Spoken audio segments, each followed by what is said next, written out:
All right. Great. Well, welcome again to Strategies for Making Your Scholarship Open. My name is Emily Dommermuth. I'm Science and Engineering Librarian at the University of Colorado Boulder, and my co-presenter is Nicole. Hi, everyone. Thanks so much for joining us today. I'm Nicole Eichmann-Kawara. I'm our Digital Scholarship Librarian.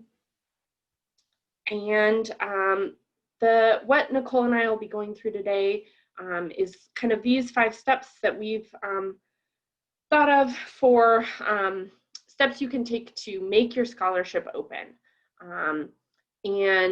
So this is the outline of our session. We'll first talk about why you want to do open, why you want to make your work open access, and that as a starting point to thinking about what venues might be appropriate, what kinds of scholarship you could make open, et cetera, et cetera. The next step is identifying what you want to make open access, and then we'll talk about some of the various avenues for open access publishing and sharing and things like that. We'll go into connecting it all together with Orchid and promoting your open research, because what is one of the great benefits of open is that more people can access your research, and so making sure everyone can find and access and engage with your research is an important part of making your work open. All right. So the first step, the first things to think about are why you want to do open, why you want to make your work openly accessible. And we've got a short list of questions to consider here. The first one being, what does open access look like in my discipline? What might be some norms that my colleagues might expect? Would open access publishing be expected so that people can easily find and read my work? Or is it kind of more newly emerging? Checking your professional association or society's website or guidelines might give you an idea of what the state of your discipline is. And many disciplines are having kind of conversations about open and the value of openness. So that might be via blog posts and listservs, or at conferences, actually in person. So we'd encourage you to listen into the conversation in your discipline about open, and ask mentors and colleagues what their thoughts are on open, the value of open, and how to make your work open. Another question to consider is what is required by your funder.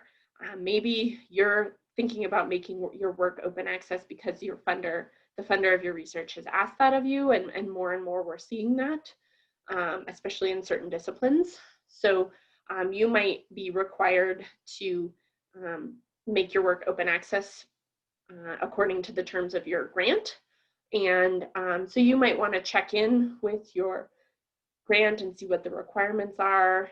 One thing to think about, some open access avenues have an embargo period, so you can make it open access, but only after a certain amount of time. Would that work for your funder requirements? What are the other things to consider? Does your funder require multiple parts of your research, not just the article, but perhaps the data as well to be open? So looking into things like that is something that we encourage. And then the last question is, why do you want your research to be open? Maybe you want greater reader access and increased citations, which the research has shown that openly accessible research does have higher citation counts. And so even if you're making your work open because you're required to by your funder, there are benefits to you as a researcher there. More people can engage with it and cite it, and it can heighten your profile as a researcher. But also, the communities that your research is with and for can access that information. As an engineering librarian, I work with a lot of folks doing public health and environmentally focused research. And a strong value for them is that the work that they do is available to the people who will most benefit from it.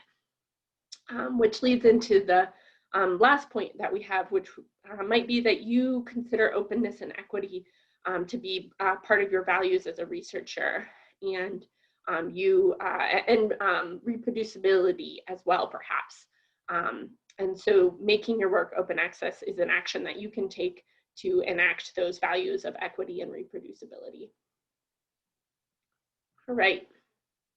The next step would be to start thinking about what you want to make open. So for articles, we've kind of broken this down into two parts. You may have existing articles that you want to make open access. They've already been published in a journal that's behind a paywall, but is there an option for you to make them open access? And perhaps there is. There's a good chance that there is a way you can make those articles open access. If you can, track down your contracts, because those will tell you what you can and can't post or put in a repository. But often researchers don't have their contracts, and so another good option is to check Sherpa Romeo, which I'll open up here. I completely forgot to share at the beginning that we have a bit.ly for our slides so that you can access them and follow them along. I'll make sure to put that in the chat later. I'll do that now, Emily. Oh, thank you, Nicole.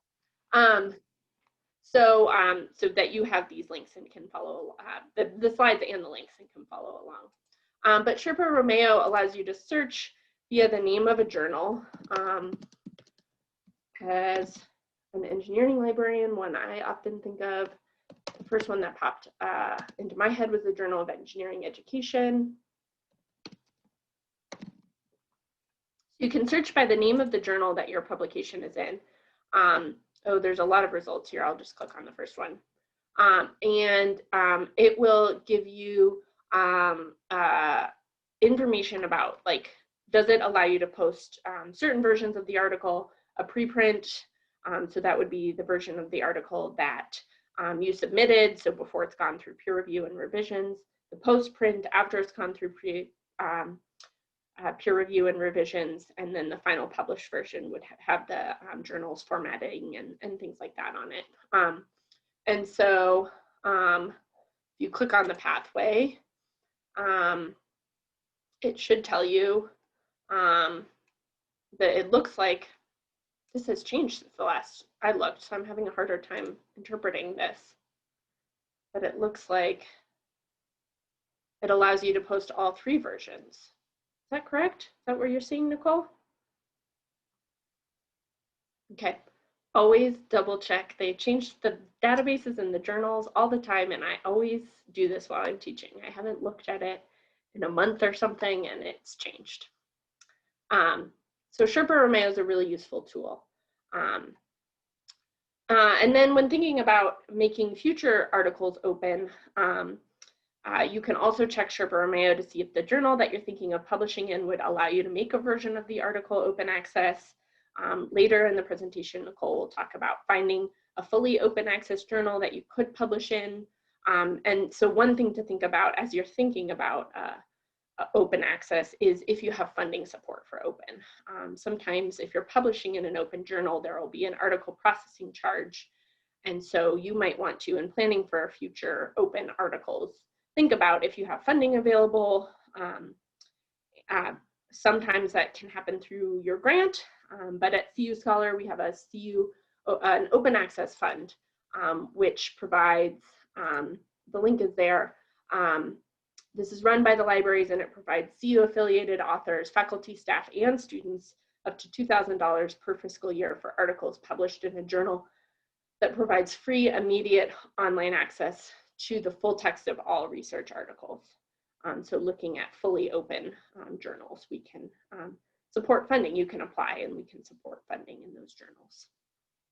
But if you don't have funding, consider going the route of posting a version of your article in a repository, which I'll talk about next or soon. But I also wanted to share, and we'll talk about this more later as well, there are other research outputs you can make open. Open books are becoming part of the open landscape, and Nicole has some great resources there to share. are there other, parts of your project that you can make open, such as your data or code, or perhaps you've created some kind of digital scholarship project, a digital humanities project, and it is open or could be made open, and so that can be part of, the entire, considering your entire research life cycle and what from the whole project could be made open. All right, moving on to step 3, identifying open avenues.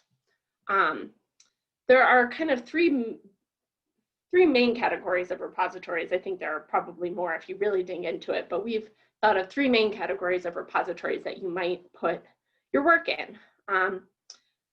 Many universities have an institutional repository. Other organizations have repositories as well. At CU Scholar, we have, at CU Boulder, we have CU Scholar, where we post articles, reports, data, many different kinds of research and creative works by folks affiliated with CU.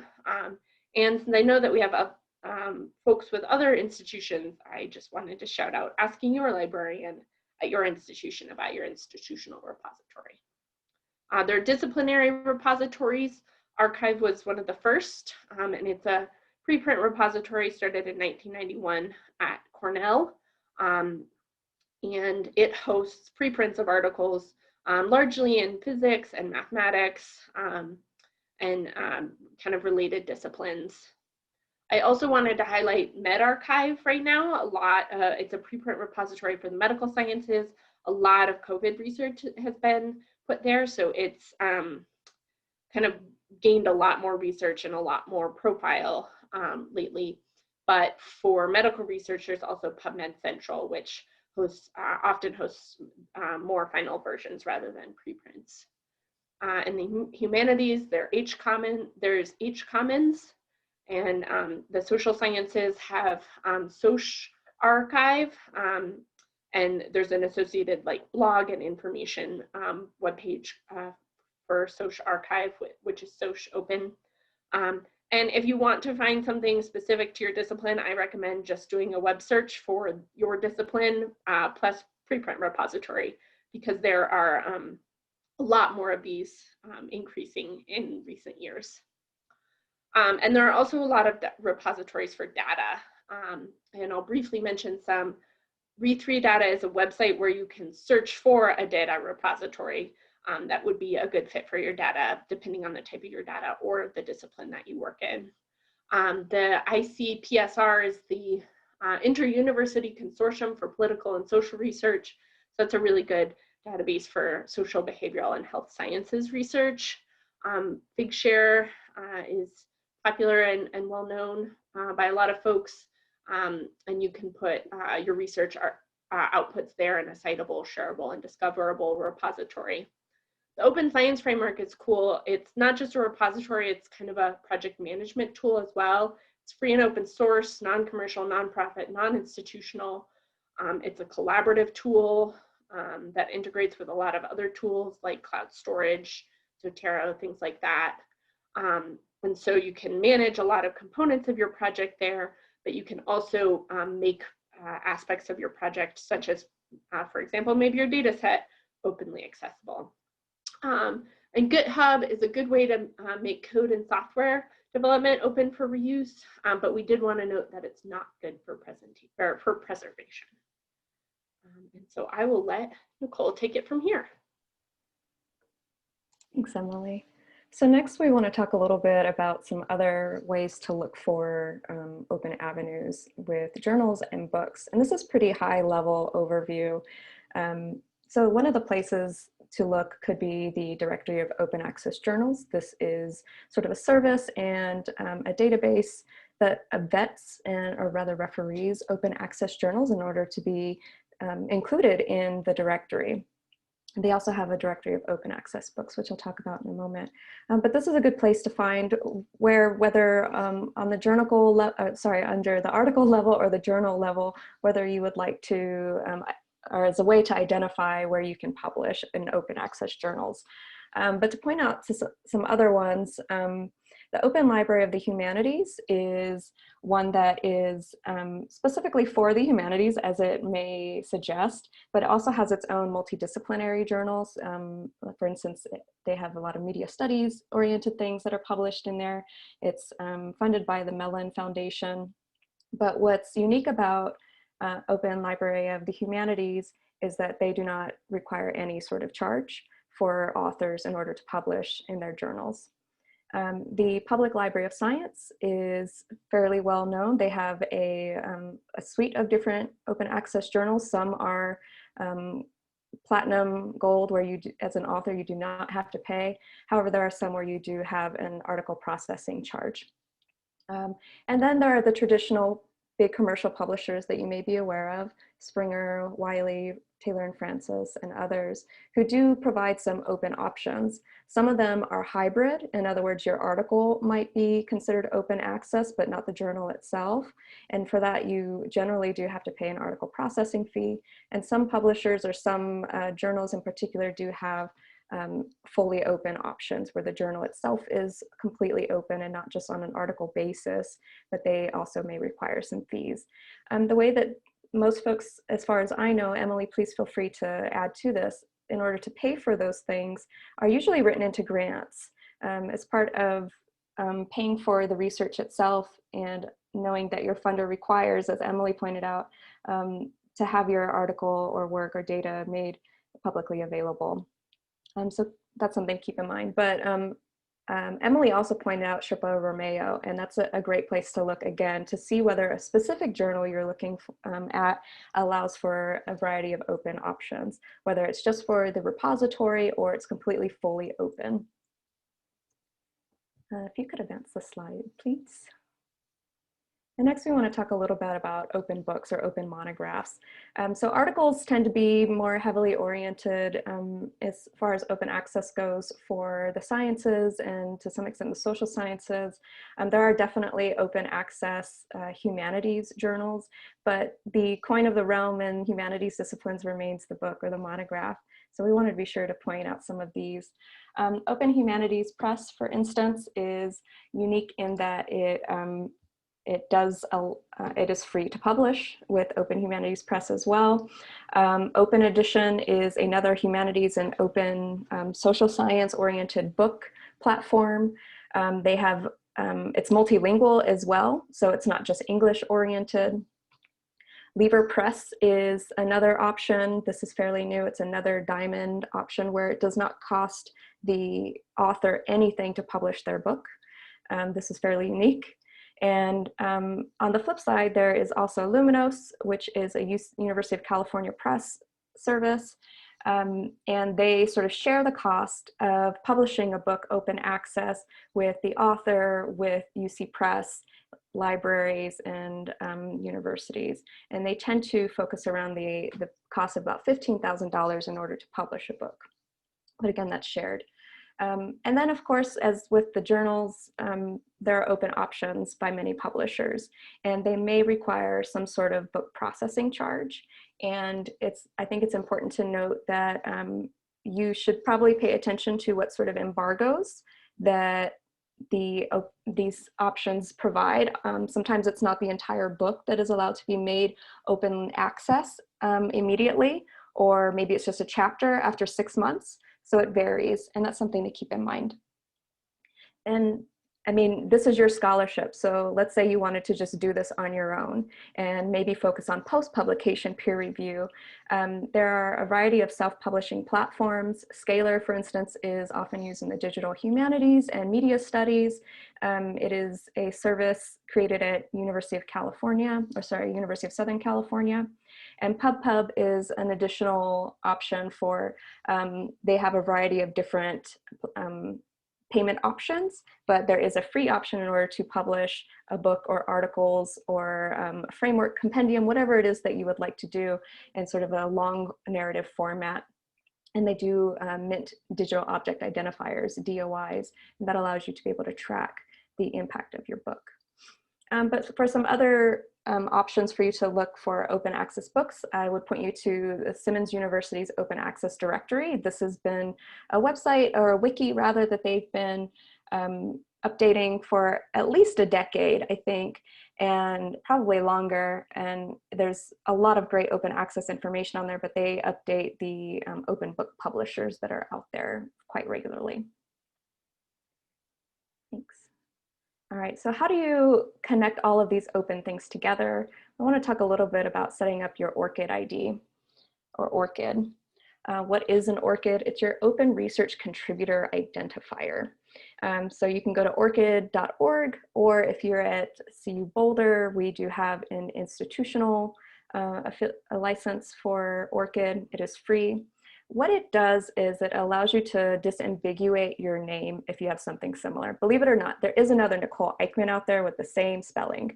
Not a Nicole Eichmann Cowera, but another Nicole Eichmann. So it's helpful for me or many others who have similar names to be able to distinguish themselves from other academics, especially if you're in adjacent or similar fields, which happens quite frequently. So having an Orchid, it allows you again to sort of have this unique identifier for yourself. You could think about it as like an academic social security number in a way, but a little less scary. And it also is increasingly required by publishers in order to connect the work that you've created with a variety of different systems. And those systems can include, like at CU Boulder, we have CU experts and dimensions that your Orchid ID connects your work to, say, your FERPA and those sorts of things. But ultimately, the Orchid allows you to attach all of your research outputs to your Orchid profile. And you can choose to keep some things private, or a select audience might be able to see them, or it's fully open. So you do have some privacy options with that, but it allows others to find your work and be sure that it is you that created that work. One thing that I especially like about having an Orchid is that it allows you to improve your metrics associated with your research impact. It automatically collects DOIs associated with your name, and you can approve or deny those in the same way that if you have a Google Scholar profile, it's similar to that. And by compiling all of these metrics, it gives you a better sense of citations across different platforms, and allows you again to sort of have this full profile of your research. We could advance, please. So how do you promote your open scholarship? I think this is sort of our last piece that we would like to talk about. So let's say your stuff is already published, it's already out there, or it's it's in press. You can deposit your work in the variety of repositories that Emily pointed you to.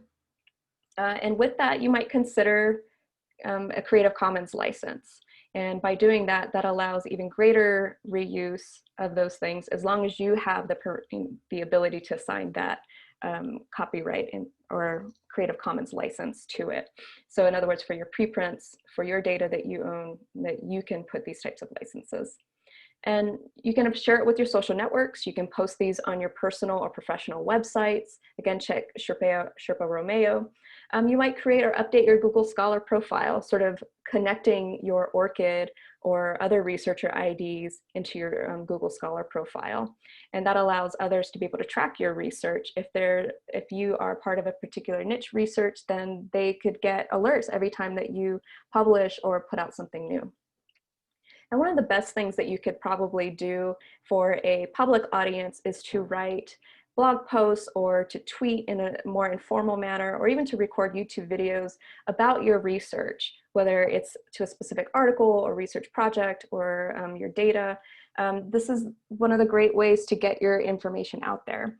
I highly recommend sharing on your social networks, like on Twitter. And if you want to capture better metrics, citations, and attention metrics, then include those digital object identifiers that are often minted with your journal article. Even if you're just sharing a preprint, you could share the DOI to the version of record. So I think that's our brief overview of making your scholarship open, and we would love to invite questions or